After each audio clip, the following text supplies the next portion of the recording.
countrylifeprojects.com. I'm Henry Reinders. This is video 13 of 15 videos in our shed project. In this video, I'm going to be showing you how to install a 3-tab asphalt shingle roof.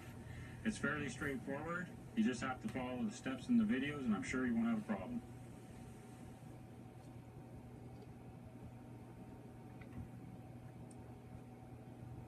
Okay, we're going to be getting started with our roof. Before we get going here, I just want to show you what shingle we're using.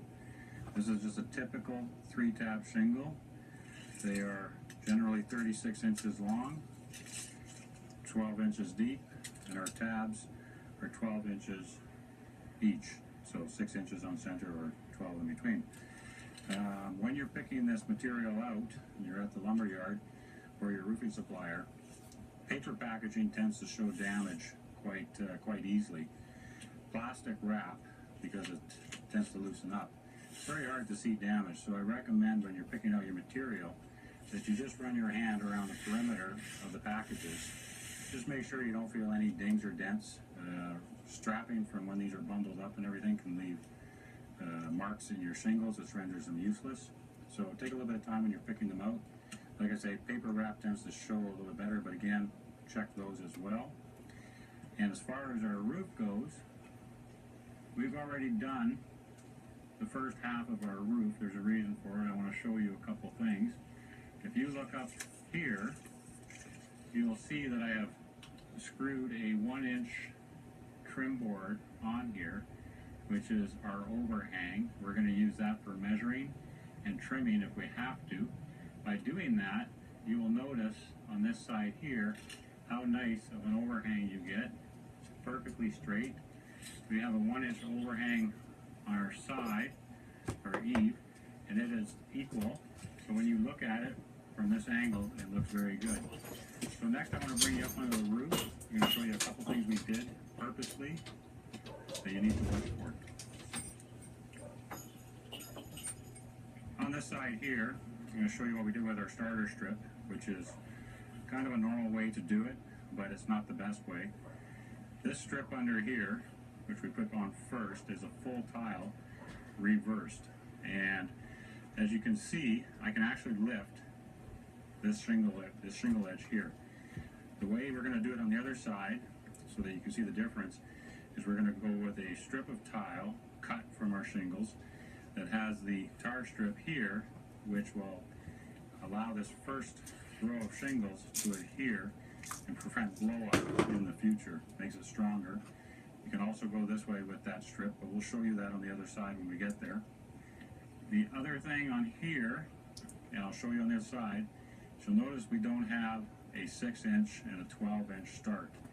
We've actually had to balance it out on both ends. That's really important. Again, I'll show you how to lay that out on the other side. And on the roof, we have the shingle wrapped over.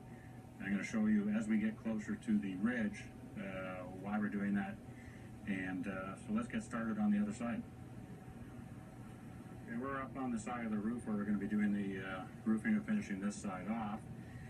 Before we get rolling here, I just want to start with the roofing felt that we've used. It's already on.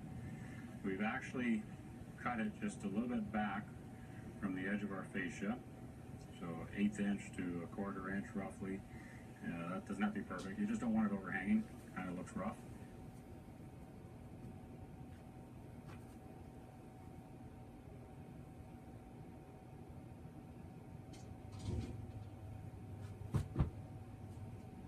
On your roof.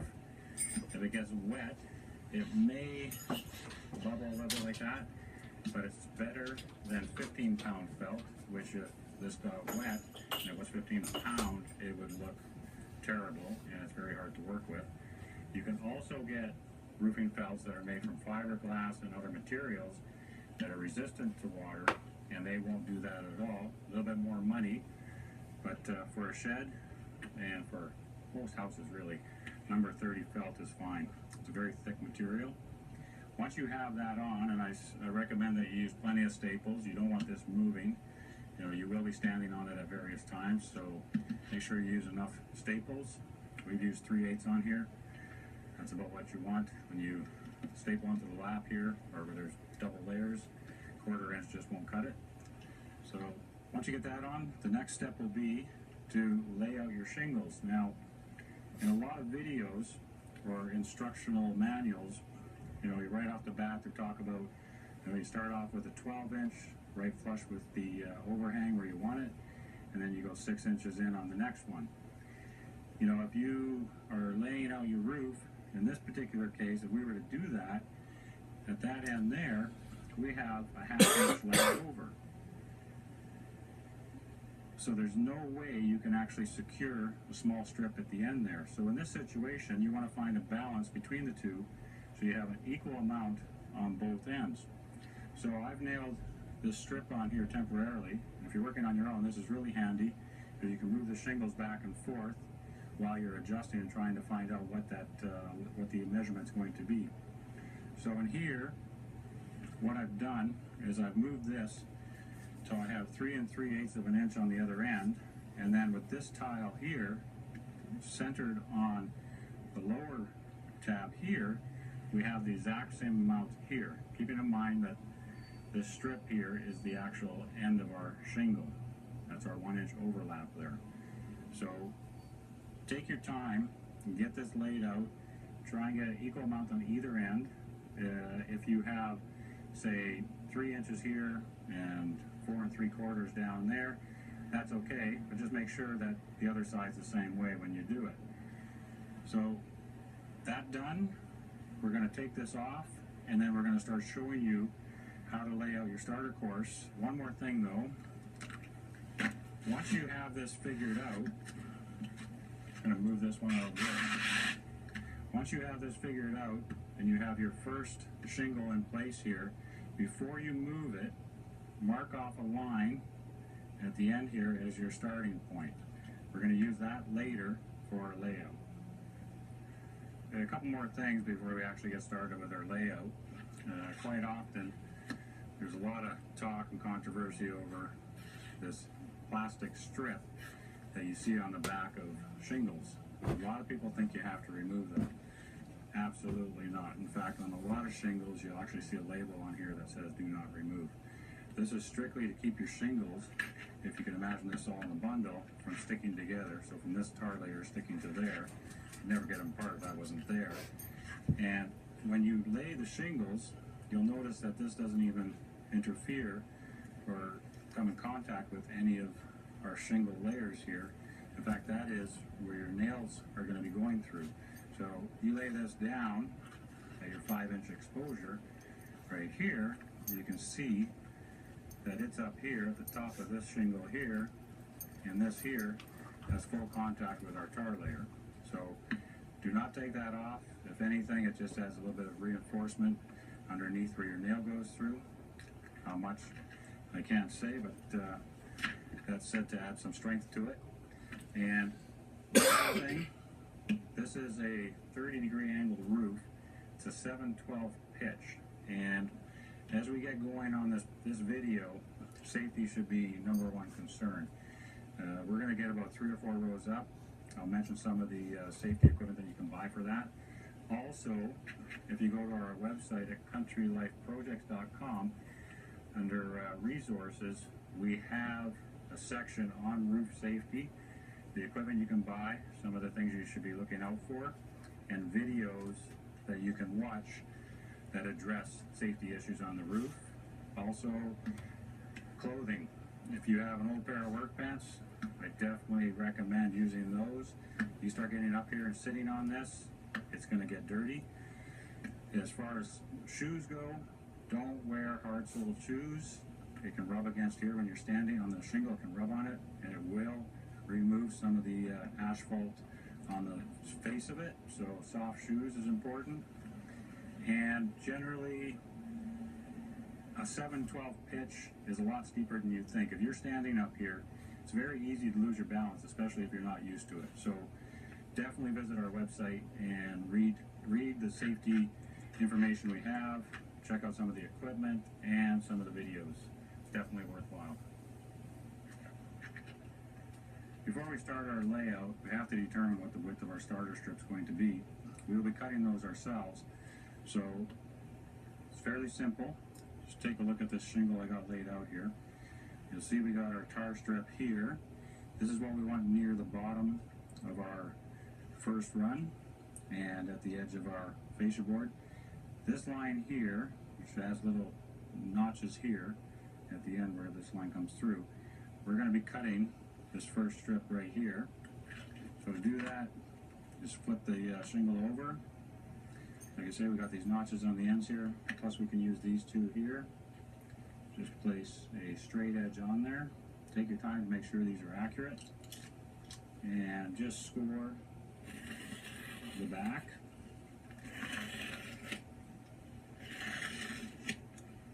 Like I say, take your time. You don't need too many of these. And you just flip it over.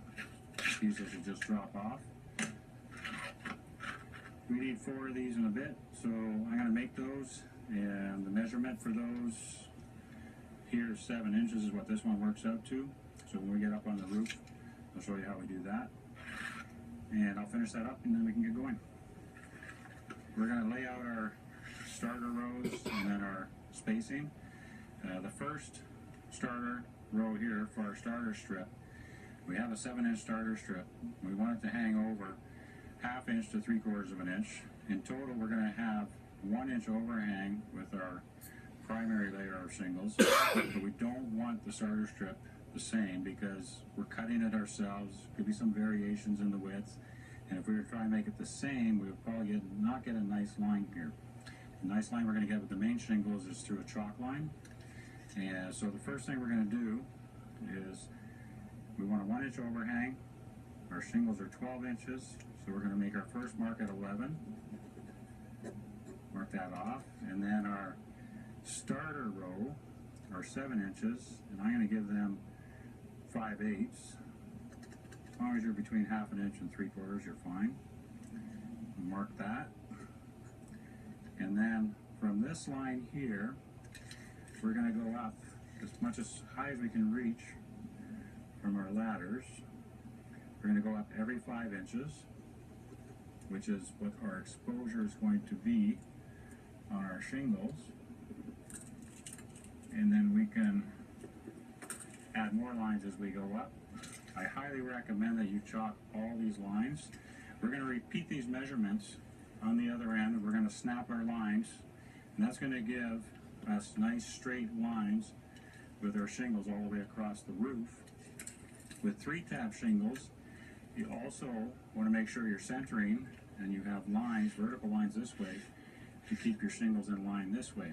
Now, in the prior segment, I pointed out that I had marked off where our shingle is going to start. So from here, I'm going to go back a couple lines, 6 inches. I'm going to go 6 inches this way. 6 inches is the center of each tab on your shingles. So I'll do that now.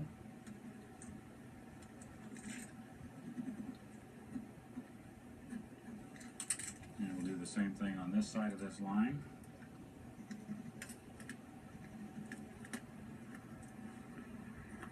Right over to our last shingle.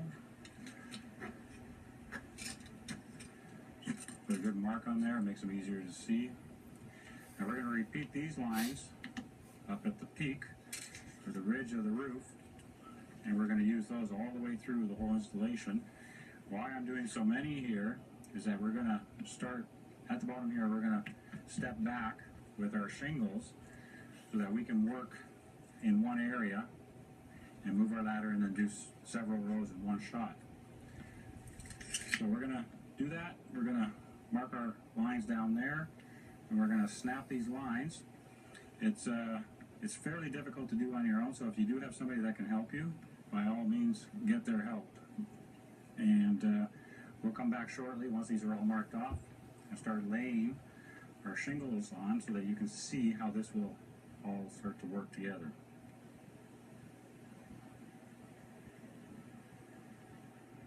Okay, we have all our lines marked out that we need to get started here.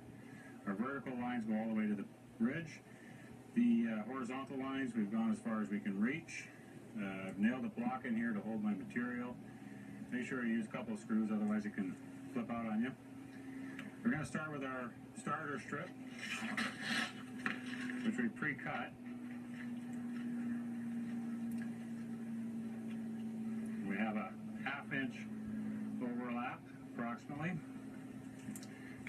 nailing these, you want to stay up about 2.5, 3 inches and about the same in. Double check you're lined up.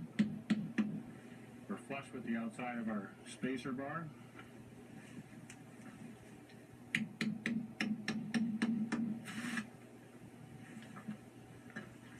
You can see our lines here.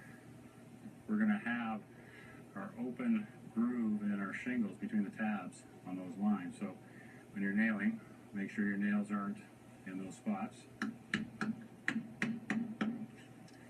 Now, you'll notice this is our starting shingle line here. You'll see that I have this strip 5 inches back. Minimum is 4 inches. So we're going to carry through, well, you can see we've got a lot of room. We're going to carry through to the end there. We'll have to put a little piece on the end. Nail the next piece in place here. Now I just want to make the starter strip.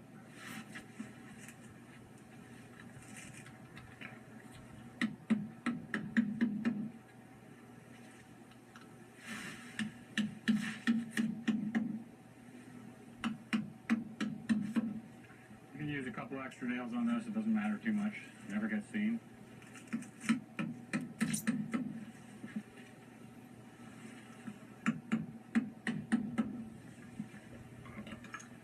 And I'm going to grab my starter piece, which I already have pre-cut.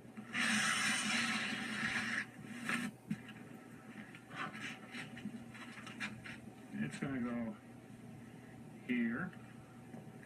You'll see that it extends just a little past our starter strip, and it's flush with the end here and is our line here. Now, for a shed, this is fine, and even in some housing situations, you can see that the starter strip is up here about 2 inches. If you're in an area that you experience ice dams or you have really strong winds and rain, you may want to go to an alternate starter strip. And there's different kinds. There's actual material for ice dams that will come up about 24 inches, and then there's starter strips as wide as 17 inches. If you're concerned about that, check them out. The information on our resources on our websites, countrylifeprojects.com, has that information. Just check the resources section. And I'm going to finish off this row. Now I'm going to start the second strip, and then I'm going to show you the layout procedure so that you can keep working across the roof and do several rows at one time. Okay, before we go along too far here, I just want to point out the type of nail, the size of nail, called type of nail as well. This is a standard roofing nail. This is 1 1/4 inches long. It will penetrate the shingle and protrude through the 1/2 inch sheathing by about 1/4 inch, which is what you want. You'll find where you might see instruction where people are talking about using 3/4 inch nails. Forget it. It's not only is it not correct, but when you're putting your nails on and you're nailing them, 1 1/4 inch allows you to be able to hold the nail like that and be able to give it a tap without worrying about banging your fingers. If that was 3/4 inch, 7/8 or an inch, it becomes more problematic. Chances are you're going to have some blue fingers by the time you're done. So that's number one. Your nails, 1 1/4 galvanized aluminum, or galvanized or aluminum, and a big head, 3/8 to 7/16 is typical roofing nail. And when we get to the ridge, we'll be using longer nails because by that time we'll have more layers of asphalt shingle to nail through. As far as where to nail, you want to have on the ends here a nail just below the tar line here, about 1 inch in. On our grooves here, between the tabs, right above the line, the opening here. Same here, and then 1 inch in over here. If you live in a high wind area, you would put a nail 1 1/2 to 2 inches on either side of this line here. That gives it a little bit of extra strength. So we're going to go ahead and nail that.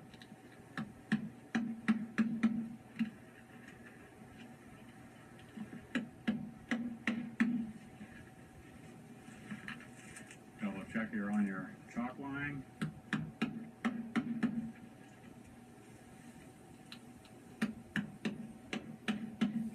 That is the Now you can also use an air nailer if you have one. However, I personally prefer to do this by hand. You can, with an air nailer, you can set them too deep depending on your air pressure. That's all stuff that would have to be adjusted. You can also, because the tendency is to work faster, not be as precise as to where the location of your nails go.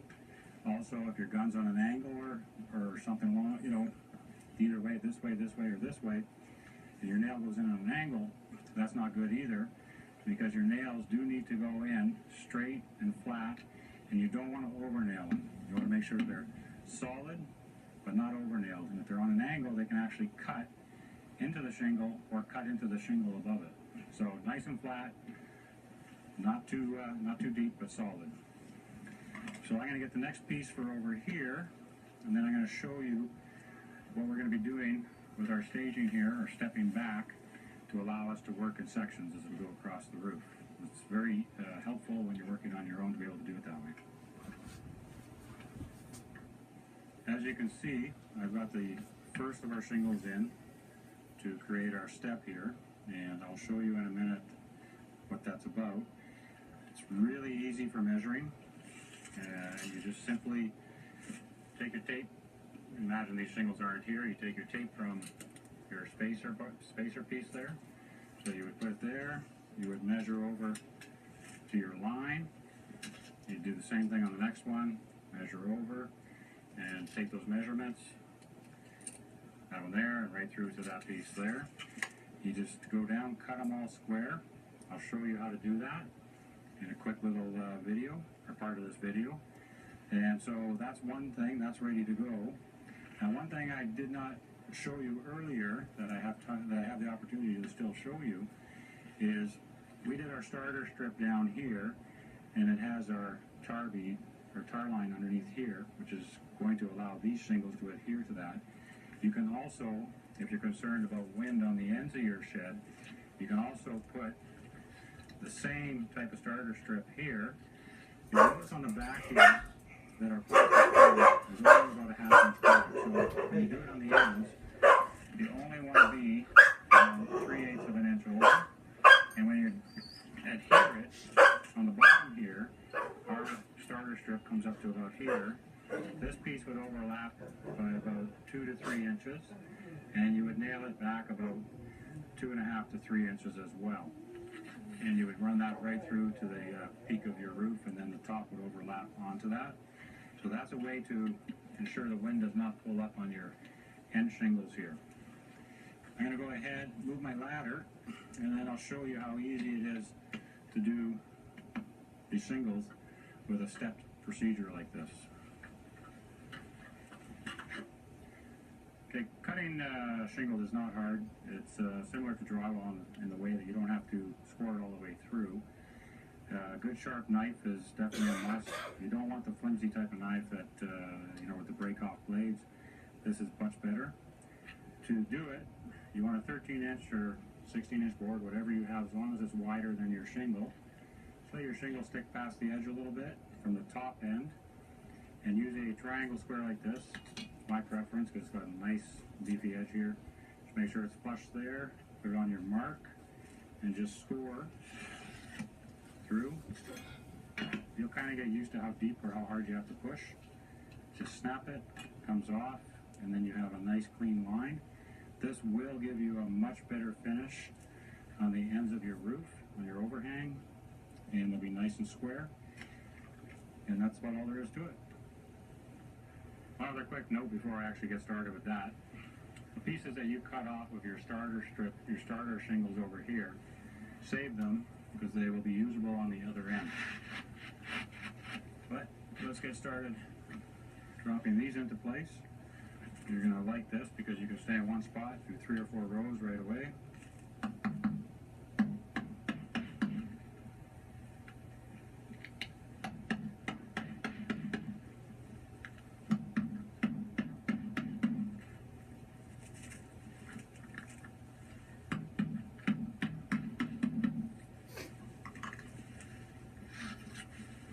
Take your next piece, you can just drop it right on top.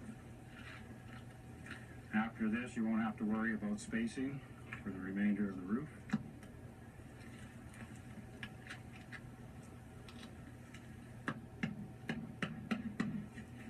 facing this way, that is.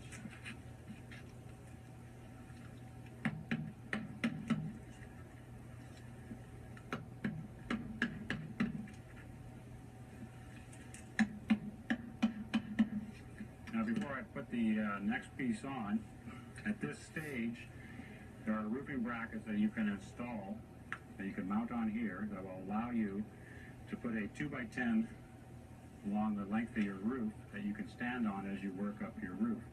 They would be nailed on at this point.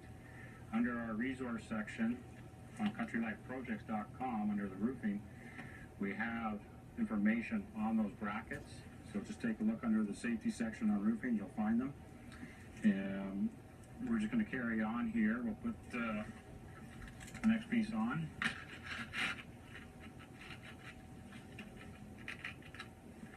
You would just carry on this way.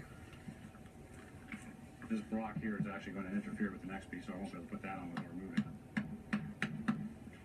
So we can carry on with the ones we have.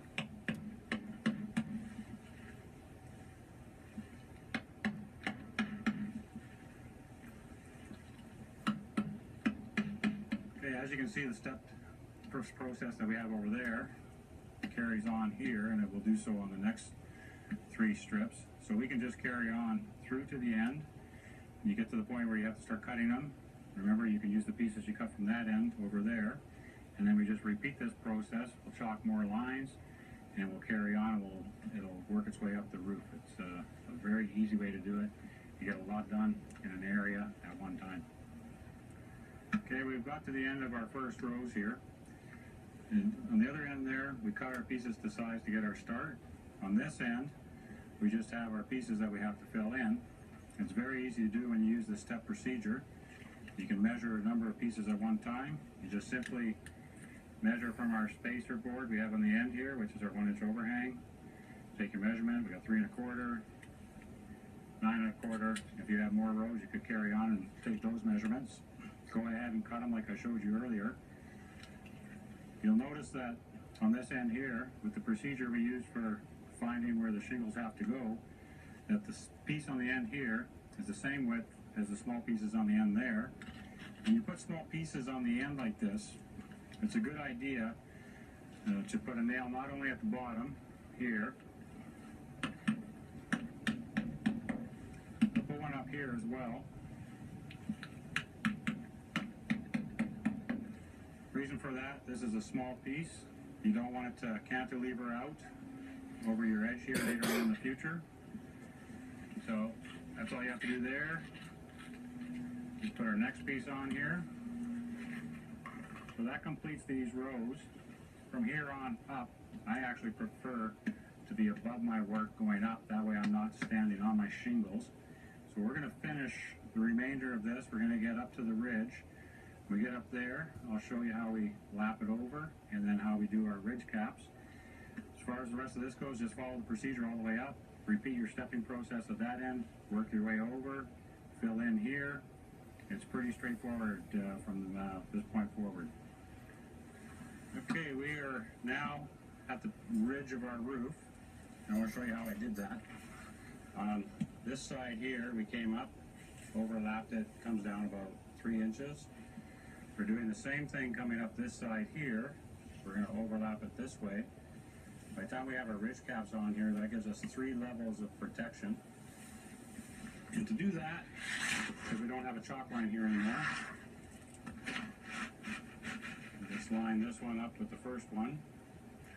And at the top of the groove here is where you place your shingle. And that's a 5-inch exposure.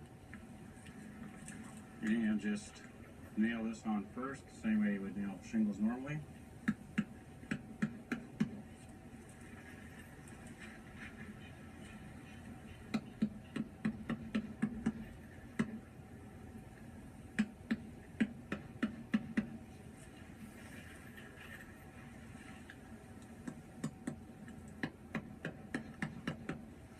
Once you have that nailed, bend this over nice and snug.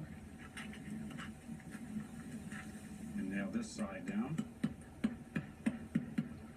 You don't have to worry too much about where your nails are. The ridge cap covers everything.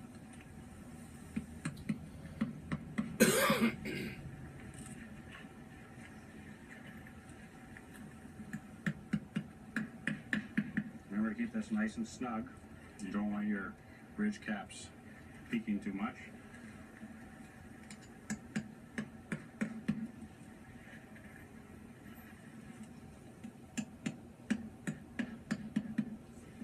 At this point, 1.25" nails is still fine.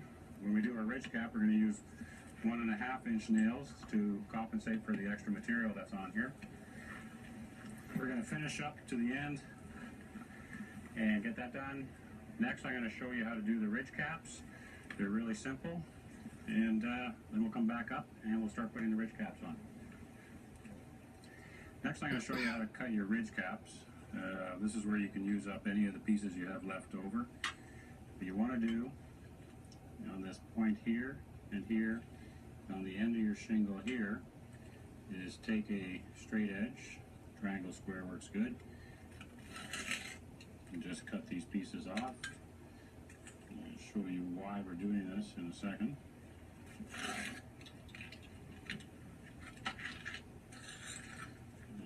You don't have to be too precise with your angles, as long as you go back on an angle.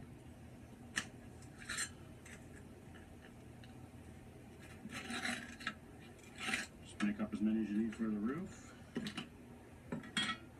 Now, why we cut these back, when these are laying on your ridge,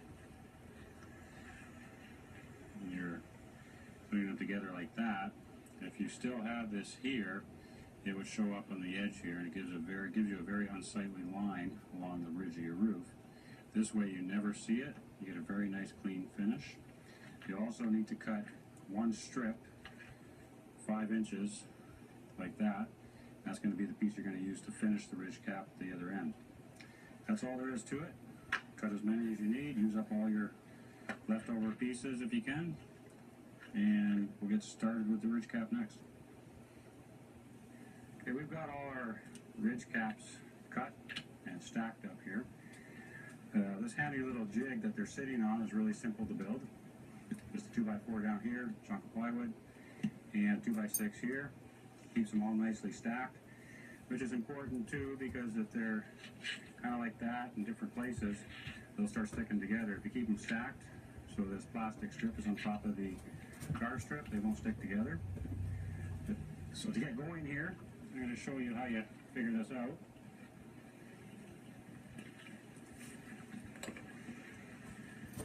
What you're wanting to do is get your cap with an equal amount of space on either side. So this exposure here is the same on both sides. Once you have that figured out, then what you need to do is snap a line down one side. Once you have that done, then you're pretty much ready to go.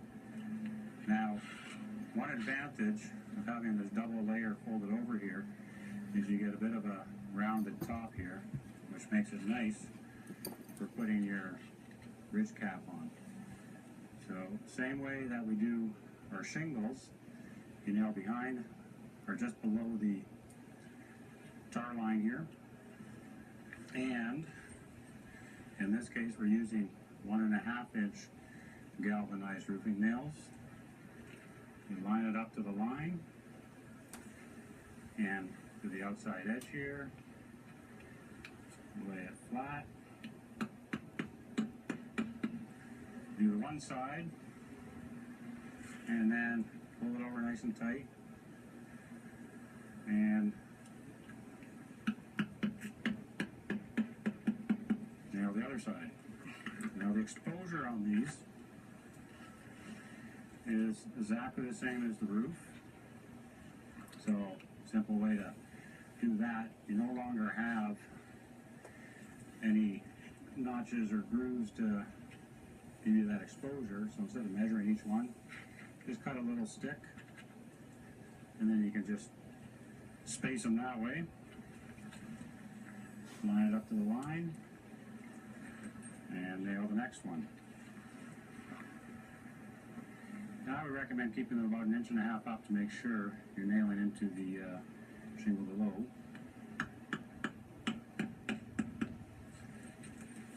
Get it nice and tight, pull it over. Make sure it looks square. And then nail the other side. Now, before I continue on here, you'll see that I'm laying them this way, so the gap is here. There's a reason for that.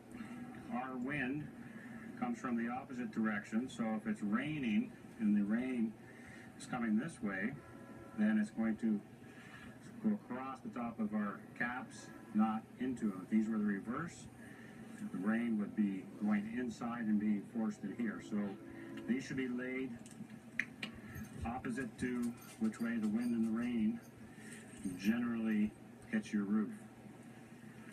I'm going to carry on here. I'm going to keep doing these exactly the same way. 5-inch exposure for these particular shingles.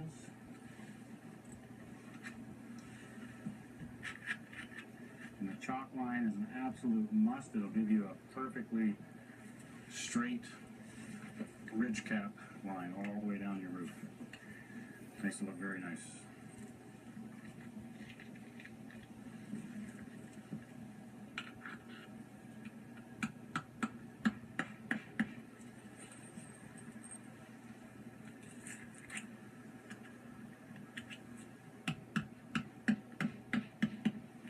Now don't worry too much. These are just setting up a tiny bit like that. Even on your roof, as these get hot, they will lay flat and they will stick together. I'm going to complete the remainder of the ridge. When I get to the end, I'm going to show you how to do the end, because there's a little bit of a technique there. Nothing fancy, but it's good to know. So I'll finish this now, and we'll get to that shortly. Okay, we've gotten to the end here. In a second, I'm going to show you how to finish that off. Right now, I just want to show you that if you snap a line and you follow all the way down, you get a perfectly straight ridge, as you can see. The other thing too, if these are all put in properly, if you tap on the top, it should be nice and solid. Shouldn't be any hollowness there.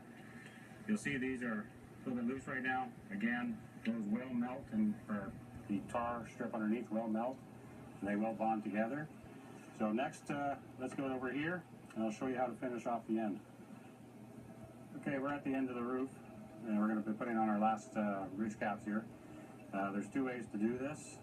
This is one way where you cut a piece with your exposure. You cut this piece to length, you wrap it over, nail it like you would the other ones, and then finish off on the end here with a piece that gives you a 5-inch exposure as well, and it's flush with the end here. And then this piece, you would nail it here and here. Can't go too far because we've got our inch overhang. Then you would tar over top of those nails just to hide them and to weatherproof them. The other way you can do this is you can reverse this last piece like that. Now you'll notice that we have 2 tar strips now, and you can put this piece and try and balance it out for your exposure. You can put this piece on like this, and you can put a nail here and a nail there and do the same thing on this side. That gives you double strips to adhere this as the sun heats it up. So either way is fine. I prefer doing it this way, but you can do it either way you want. So I'm going to finish that off.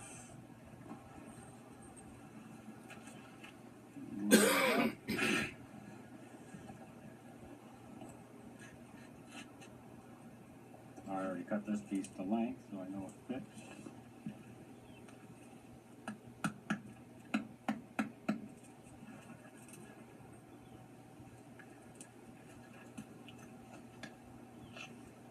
When you're bending these over too, if they're tight on both sides, it's usually a good indicator that you're positioned right. It's also, then you know it's nice and tight, no hollow spots. So we take our last piece, line it up, make sure it's flush.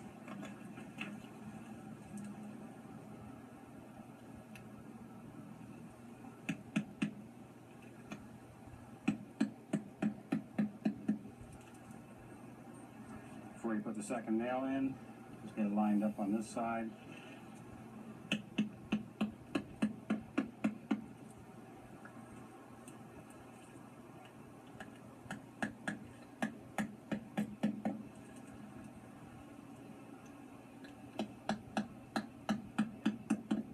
And just dab a little bit of black tar on there.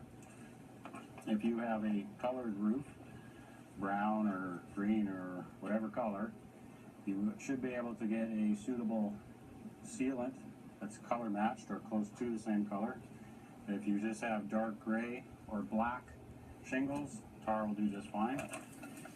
That's all there is to it. We are done with the roof. I do want to go over a few things, recap so to speak, excuse the pun. Okay, we finished our roof caps. One thing I didn't show you is on the end here. The second cap is a little higher because it's sitting on the first cap. You can, if you like, put a starter strip in here, the width of your exposure, and that will lift this up just a bit and give this last, or the first cap, the same appearance underneath as the remainder of your caps. So if you want to do that, go ahead. I just want to do a recap on the roof, the whole roof process in general, just quickly. Number one is when you're starting with your roofing felt, go with 30 pound, don't go with 15. It's too light. 30 pound, when you put it on, try and get your shingles on top and finished before the felt gets wet. If the felt gets wet, it can start to get wavy, and that can, in some cases, transpire through your shingles or cause your shingles to have the same effect.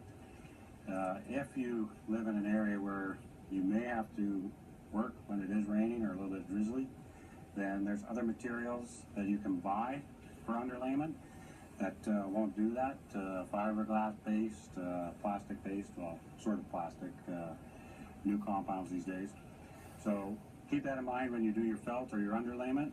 And then when you start your shingles and you're doing your roofing, it's really important that you don't do it in too hot of weather. Shingles get very pliable when they get really hot. They tear easy. They're messier. They're harder to cut. They're also, if you're working on the roof and it's hot, the surface of your shingles can damage much easier if you're stepping on them. So cooler weather is better. The same applies if you're working in really cold weather. You could, the shingles get brittle, so they crack easy.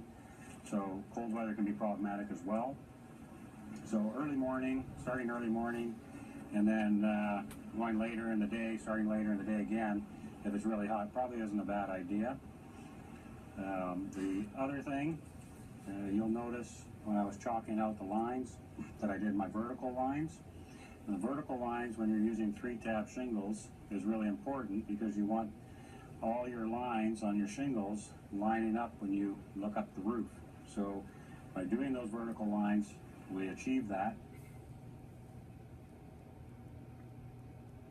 Horizontal lines assure that our roof is straight when you're looking down it this way. You'll notice that I marked off several vertical lines. You can do it that way. I prefer to do it that way. I find it more accurate. But you can also, once you have your first 2 lines, just measure 6 inches with these particular shingles because they're 12 inches on center. And so you don't have to mark them all, but that's up to you. You'll also note, if you're working with these type of shingles, the 3-tab shingles, and you're lucky enough that you can start with a full shingle and then cut off half a shingle and work across your roof that way. If you can do that, you take a look at the back of the shingle in this next picture, you'll see I've pointed out that there's some pre-marked measurements that are dead center of each shingle, and the GAF product we're using has those. You may find it's probably pretty common with other products that they'll have the same thing, and that makes it very easy for cutting and setting up your runs. So that's another thing to take a look at. Other than that, I'm just going to take the camera underneath and show you that by using our spacing strip here, which was 1 inch, that we ended up with a very nice clean roof line. And just take a look at that now. Other than that, we are done with the roof. Next thing we'll be doing is the door video, how to install the door, and following that we'll be doing the trim video.